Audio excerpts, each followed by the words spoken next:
오늘은 열왕기상 19장 말씀을 보도록 하겠습니다.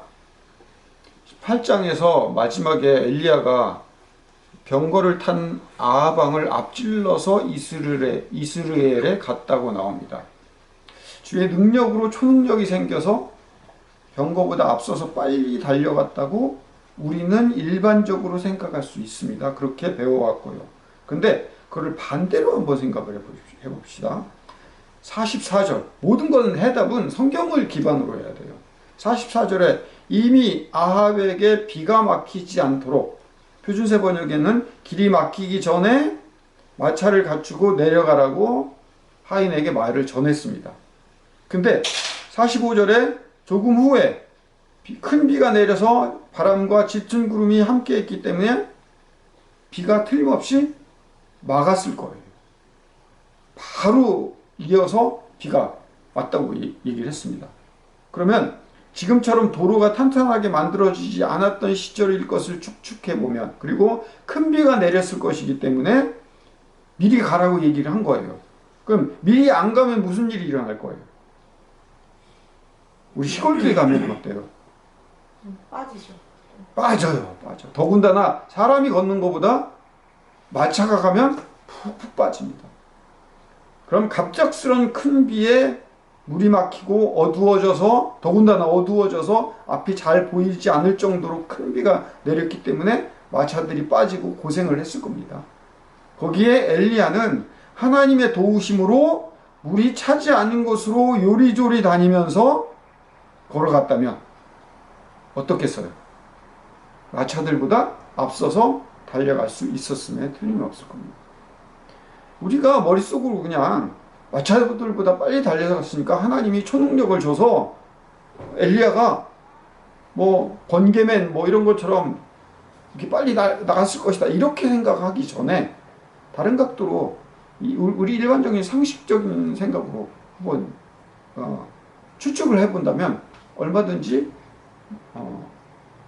합당한 그 상식적인 합리적인 사고가 일어날 수 있을 거예요.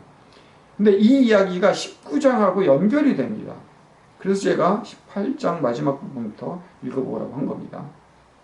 엘리야가 이세벨 때문에 브엘세바로 도망가서 죽겠다고 했던 그 마음을 한번 살펴봅시다.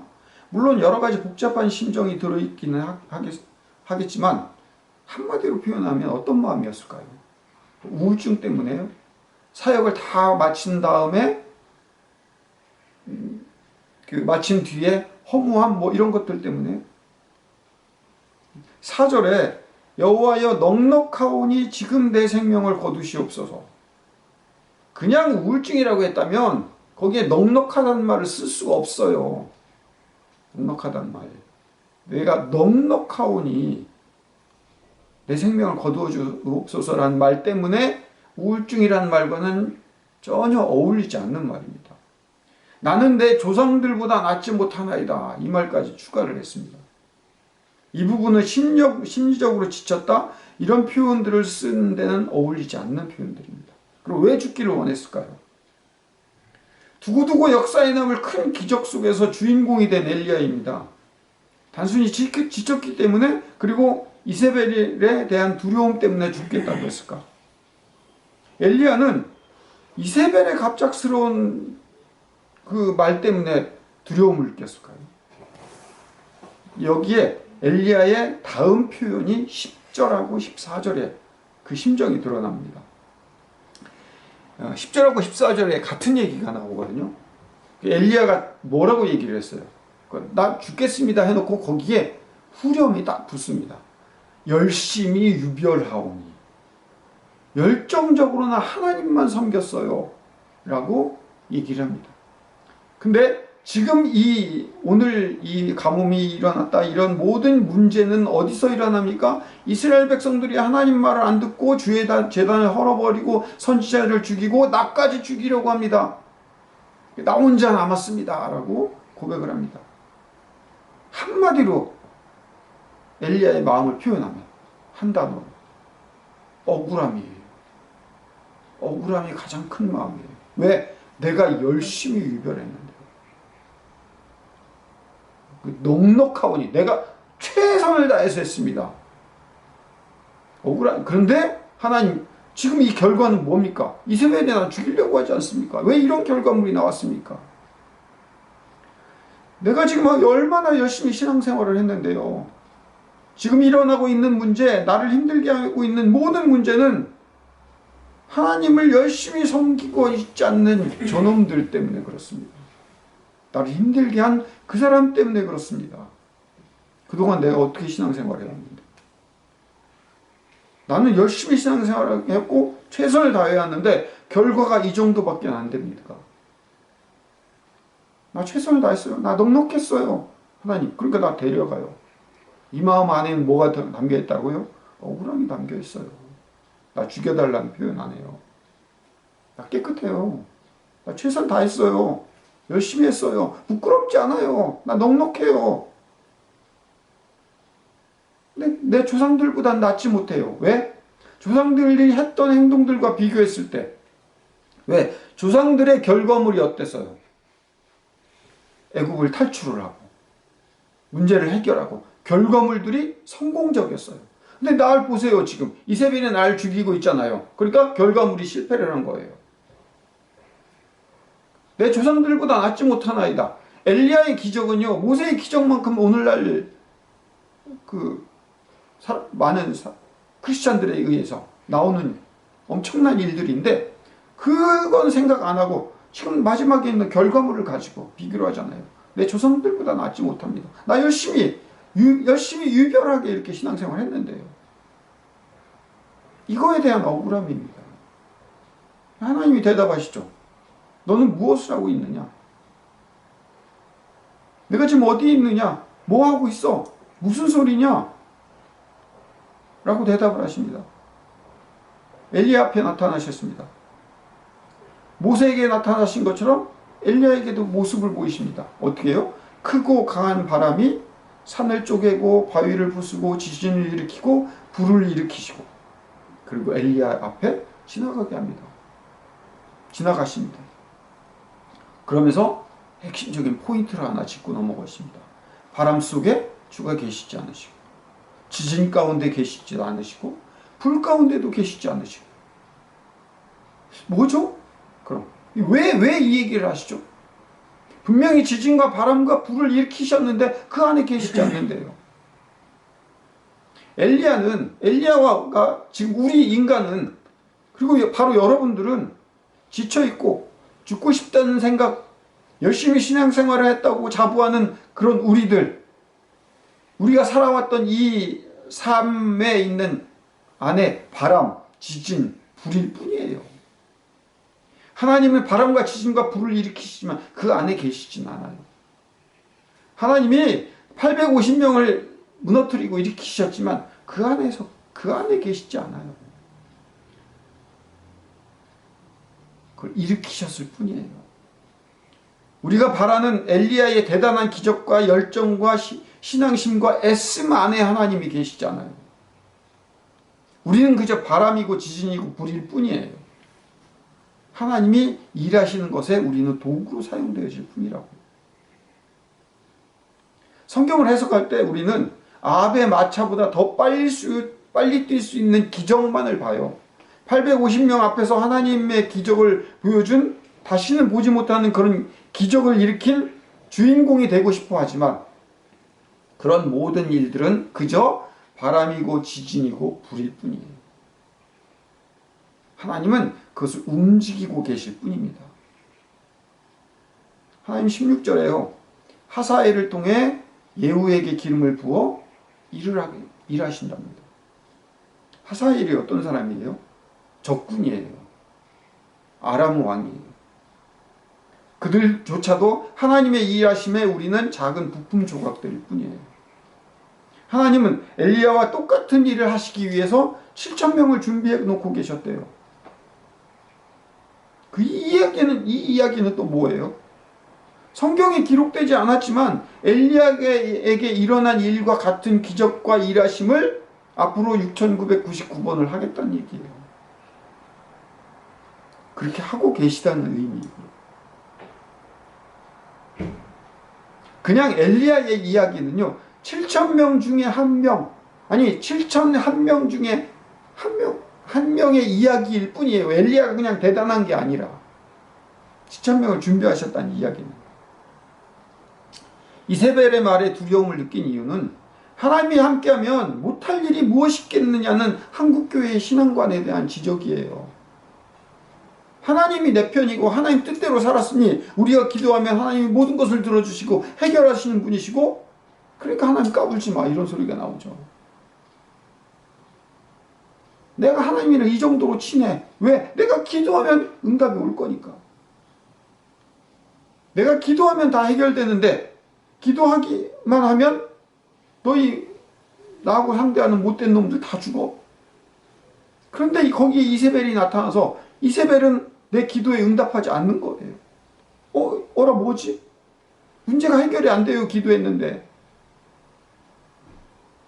우리가 기독교를 착각하고 있는 것, 우리가 복음을 착각하고 있는 건요, 나귀 등에 올라탄 사또를 보고 모두가 절하는 모습을 본 나귀가 자기에게 절하는 줄 착각하고 있는 거예요. 나귀에게는 억울한 마음이 생기기 시작해요. 왜 너희들이 내 앞에 조아리지 않는 거냐고. 우리가 그냥 그 짝이에요, 지금. 우리는 지진이고 바람이고 불이고 엘리야이고 7,000명 중에 한 명으로 사용되어지지만 그 안에 하나님은 계시잖아요. 하나님이 선택하신 이스라엘 백성들을 사랑하시고 특별히 선택을 했으니 모든 전쟁에서 모든 일에 이스라엘이 승리하고 성공하고 하나님께서 편들어 주셔야 되는데, 하나님께서는요, 다메섹의 아람 왕을 먼저 왕이 되게 만드시고 아람 왕을 통해서 이스라엘 왕 예후와 유다 왕 아하시아까지 공격을 당하게 하고 조공을 바치게 되는 일이 일어나요. 거기 기름 부었다는 이 얘기가 그 얘기예요. 그래서 이스라엘이 망해요. 이 일 때문에. 왜? 하나님이 이스라엘을 세웠으면 하나님이 다 이겨야죠. 21세기를 살아가면서 우리는 너무 성공주의로 살아왔어요. 우리 사상 안에 깊이 뿌리 박혀 있어요. 신앙의 모든 결과물이 미담으로만 끝나야 해요. 그렇지 않아요. 복음은 일하고 계신 하나님과의 만남이에요. 일하고 계신 하나님. 그 일하고 계신 하나님은요, 때론 우리를 850대 1로 전쟁터 속에서 우리를 이기기도 하지만 이세벨 안에서도 이세벨에게 쫓김을 당하기도 하시고 까마귀에 몇 점 안 되는 고기와 빵을 먹기 위해서 버티는 시간도 필요한 거예요. 그냥 그 과정 가운데 하나인 거예요, 우리는. 때로는 우리는 아브라함으로도 부르시고 모세로도 부르시지만 때로는 우리는 욥으로도 요나로도 부르십니다. 이미 우리는 복된 일에 사용되고 있는 중이에요. 현재 지금. 이걸 믿지 못한다면 우리는 엘리야처럼 죽여달라는 말밖에는 할 줄 모르는 사람이에요. 왜? 내가 지금 상황이 이러니까 나 죽여주세요. 나 얼마나 최선을 다했는지 알아요? 내가 사람들과 모든 사람들 앞에 부끄럼 없이 살았단 말이에요. 나 넉넉해요.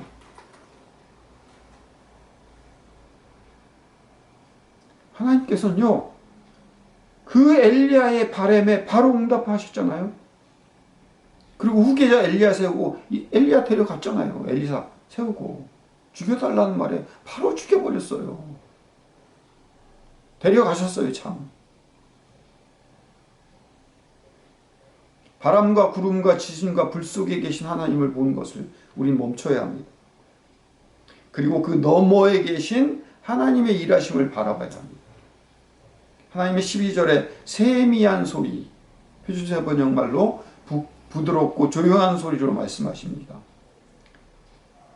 13절에 겉옷으로 얼굴을 가리고 굴 어귀에서 두려움에 떨고 있는 엘리야.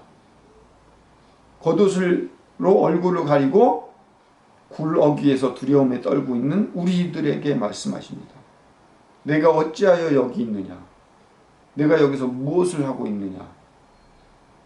라고 우리에게 오늘 말씀을 통해서 물으십니다. 그때 우리는 대답합니다. 대단한 일을 했던 엘리야도 7,000분의 1일 뿐이고 7,000분의 7,000분의 6,999명의 다른 엘리야가 또 오늘날에도 주인공으로 서서 일하고 있다는 사실입니다. 오늘 저와 여러분들이 복음이 어떤 건지를 알아야 돼요. 복음은 복을 누리는 게 복음이 아니라 우리가 죄인이고 죽어서 아무것도 할 수 없는 흙과 같은 존재, 먼지와 같은 존재인 우리를 구원하신 백성인 우리가 이 땅에 그거를 깨닫고 알고 믿은 우리가 이 땅을 살아가는 내내 나누고 베풀고 우리가 받은 은혜와 복음을 전하는 일에, 복음을 베푸는 일에 그렇게 우리가 사용되어야 되는 거예요. 뭔가 우리가 성공하고 받아내고 잘되고 복받고의 길이 아니에요. 그건 복음이 아니에요. 이미 우리는 충분하고 만족해요. 지금 우리 이 상태, 코로나로 매일 마스크를 쓰고 있는 이 상태, 우리가 어찌 앞으로 살아가야 될지 걱정스러운 이 상태가 하나님이 생각하기에 가장 우리가 베풀고 나누기에 좋은 상태로 우리가 은혜를 받은 상태인 거예요. 우린 더 받을 것이 없어요. 그게 복음이라는 사실에 기독교를, 복음을 다시 이해하고 다시 깨닫는 저와 여러분들이 되시기를 축복합니다. 기도하겠습니다. 사랑의 아버지 하나님, 엘리야는 죽여달라고 왜 하나님 앞에 버틴겼을까요?